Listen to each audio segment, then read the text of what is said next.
So hello everyone and welcome back to my channel. I am Shada Shukla, presently studying in Uttar Pradesh University of Medical Science and I welcome you all in my channel.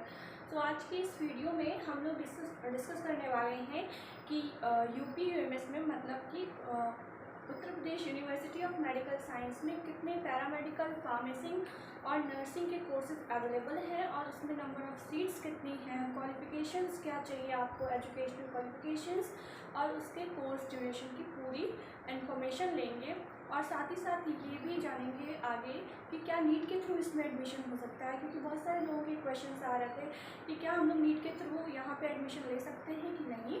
तो अगर आपको ये सारी चीज़ें, ये सारी information जाननी है तो वीडियो को पूरा देखना।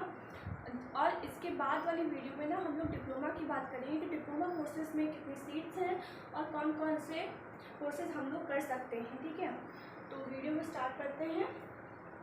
जैसे कि यहाँ पे देखो, पहले तो 6 डिग्री कोर्सेज आपको अवेलेबल हैं Uttar Pradesh university of medical science में, जिसमें कि एक जो पहला कोर्स है वो BMLT है, लैब टेक्नीशियन का बैचलर्स कोर्स है। ठीक है, डिग्री का कोर्स है, जिसके लिए अगर एजुकेशनल क्वालिफिकेशंस की हम बात करें तो वहाँ पे आपके जो 10+2 में 50% मार्क्स होने चाहिए। आप PCB की साइड से होने चाहिए ना, मतलब फिजिक्स, केमिस्ट्री और बायोलॉजी आपकी होनी चाहिए, ये चीज़ है। और अगर आप SC या ST कैटेगरी से बिलोंग करते हो तो यहाँ पे 45% मार्क्स पे भी आपको ये कोर्स मिल जाएगा। ठीक है, अब नेक्स्ट कोर्स है BPT फिजियोथेरेपी का, जो कि बैचलर्स कोर्स है, डिग्री कोर्स है। इसकी भी एजुकेशनल क्वालिफिकेशन सेम है। अगर हम इन दोनों के नंबर ऑफ सीट्स की बात करते हैं तो 60 सीट्स दोनों में अवेलेबल हैं।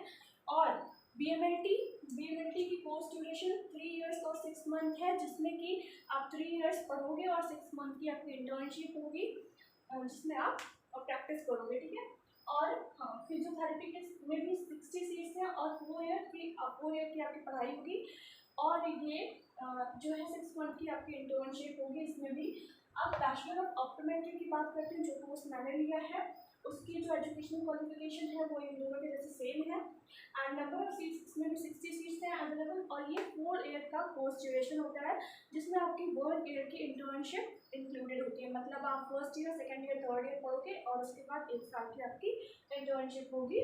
अगर हम लोग रेडियोलॉजी की बात करते हैं तो रेडियोलॉजी में भी सेम एजुकेशनल क्वालिफिकेशन है। 10+2 में आपको 50% मार्क्स होने चाहिए PCB के साथ। और SC ST वाले जो लोग ये सोचते हैं, मतलब जिन लोग ऐसा लगता है कि PCM वाले ये कोर्स कर सकते हैं कि नहीं, तो PCM वाले ये कोर्स नहीं कर सकते हैं। PCM वालों के लिए कुछ कोर्स हैं जो अलग से हैं, उनके बारे में हम आगे बात करेंगे। बट इस कोर्सेज फिलहाल इन सभी कोर्सेज को अभी सिर्फ PCB वाले ही कर सकते हैं, बायोलॉजी कंपलसरी है। हाँ, अगर आपने मैथ्स लिया है लेकिन उसके साथ बायोलॉजी है, मतलब अगर कॉम्बिनेशन दोनों का है तो आप कर सकते हो, बट बायोलॉजी आपका मेन सब्जेक्ट होना चाहिए। उसके बाद यहाँ भी नंबर ऑफ सीट 60 है और ड्यूरेशन इसका 4 ईयर होता है। रेडियोलॉजी का ड्यूरेशन 3 ईयर 6 मंथ होता है। ठीक है, जिसमें 3 ईयर्स की आपकी पढ़ाई होगी और 6 मंथ की आपकी ट्रेनिंग होगी। अब B फार्मा पे आते हैं तो B फार्मा के लिए भी 10+2 with science. B pharma PCM वाले भी कर सकते हैं, PCB वाले भी कर सकते हैं या PCMB वाले भी कर सकते हैं। और इसके लिए भी 50% मार्क्स चाहिए और ST से आप 35% मार्क्स पे भी कर सकते हैं, क्योंकि 5% इनको रिलैक्सेशन मिलता है। अब यहाँ पे भी नंबर ऑफ सीट्स कॉलेज में 60 अवेलेबल है और इसका कोर्स ड्यूरेशन भी 4 ईयर है। अब हम लोग में अगर BSc नर्सिंग की बात करते हैं तो BSc नर्सिंग में आपको ये क्राइटेरिया है 10+2 विद PCB। BSc नर्सिंग के लिए भी PCB इंपॉर्टेंट है, 50% मार्क्स होने चाहिए जनरल और OBC कैटेगरी के लिए। अगर आप SC ST वाले हैं तो 45% मार्क्स में भी आपको सिलेक्शन मिल जाएगा, मतलब पेपर देने के लिए एलिजिबल हो जाओगे। ठीक है, एंड BSc नर्सिंग की भी कोर्स ड्यूरेशन होती है 4 ईयर की। अब बात करते हैं GNM और ANM। देखो, GNM और ANM जो है ये डिप्लोमा कोर्सेज में आते हैं, बट मैंने यहाँ पे बता दिया क्योंकि यहाँ पे BSc नर्सिंग की बात हो रही थी। नर्सिंग के जितने कोर्स थे तो मैंने सोचा कि उसको भी यहीं बता देते हैं। तो जो GNM है, GNM के लिए 10+2 50% मार्क्स फॉर जनरल कैटेगरी, और SC/ST वालों के लिए 5% जिसमें भी रिलैक्सेशन है। एंड उसके बाद अगर बात करें कि आपको कौन से सब्जेक्ट से मतलब कौन से सब्जेक्ट्स आपके 10+2 में होने चाहिए, तो अगर आप आर्ट्स से हो या आप साइंस से हो तो आप कर सकते हो, ठीक है। चाहे आप आर्ट्स से हो या साइंस से हो, आप ये GNM का कोर्स कर सकते हैं। और इसमें भी 60 सीट्स है और ये 3 ईयर की आपकी ड्यूरेशन है, कोर्स ड्यूरेशन। और अगर ANM की बात करते हैं तो ANM क्या है, ANM में 10+2 होना चाहिए। आर्ट्स के थ्रू भी हो सकता है, आपका साइंस भी हो सकता है और हेल्थ केयर साइंस भी हो सकता है। इसमें 50 सीट्स अवेलेबल है और 2 ईयर के इसका कोर्स होता है, ठीक है। तो देखो ये सारे कोर्सेज की लिस्ट थी। इसमें 6 डिग्री कोर्सेज हैं, BMIT, physiotherapy, optometry, radiology, pharmacy and nursing, and ये 2 डिप्लोमा कोर्सेज हैं। और इसके बाद लगभग 7-8 और बच्चे होंगे डिप्लोमा कोर्सेज जो कि कॉलेज में अवेलेबल हैं, तो उसके बारे में मैं नेक्स्ट वीडियो में बताऊंगी। और एक चीज़ और है कि मतलब अभी तक जो GNM था ना, उसका 3 इयर्स का कोर्स ड्यूरेशन होता था, बट अब शायद 6 मंथ की इंटर्नशिप भी उसमें ऐड हो गई है, तो ये चीज़ आप चेक कर लेना, ठीक है।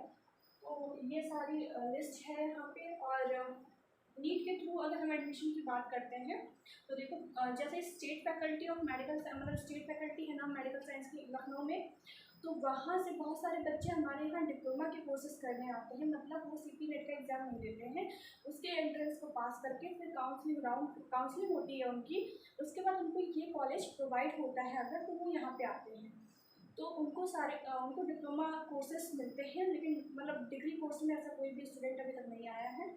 तो नीट के थ्रू भी में भी मतलब काउंसलिंग पे डिपेंड कर सकता है। अगर आपको नीट की काउंसलिंग के थ्रू ये कॉलेज मिलता है, इस कॉलेज का कोई कोर्स मिलता है, तो आप ज़रूर कर सकते हो। बट अगर आपको इसी कॉलेज में करना है तो आपको ये CP नेट का फॉर्म देना पड़ेगा, CP नेट का एंट्रेंस एग्ज़ाम देना पड़ेगा। क्योंकि अगर मतलब आप नीट का फॉर्म देते हो, नीट का एग्ज़ाम देते हो और उसके थ्रू आप एडमिशन लोगे, तो क्या होगा कि आपको कोई भी कॉलेज मिल सकता है, वो काउंसलिंग पे और आपके मार्क्स पे डिपेंड करता है। But CP net entrance exam conduct करवाता है, वो इसलिए करवाता है क्योंकि आपको इसी कॉलेज में Uttar Pradesh university of medical science में ही एडमिशन मिलेगा उसके थ्रू, ठीक है। तो वहाँ अभी तक फिलहाल बैचलर्स में ऐसे कोई बच्चे नहीं है, क्योंकि जो स्टेट मेडिकल फैकल्टी होती है वो सिर्फ डिप्लोमा वालों के लिए होती है। तो डिप्लोमा से ऐसे कुछ बच्चे हैं जिन्हें मैं जानती हूँ जो आए भी हैं वहाँ की काउंसलिंग के थ्रू एडमिशन लेके, ठीक है। बाकी अगर कोई भी इंफॉर्मेशन इसके बारे में मिलती है तो मैं कोशिश करूँगी कि आप तक पहुँचा दूँ। और ANM के बारे में भी बहुत लोग कह रहे थे कि जो ANM कोर्स है ना वो 2021 से बंद होने वाला है, उसमें एडमिशन्स नहीं मिल पाएंगे। तो देखो ये आया था, ये नोटिस आया था, बट अभी तक इस पर कोई क्लैरिफिकेशन नहीं है, तो इसका कोई कंफर्मेशन नहीं है।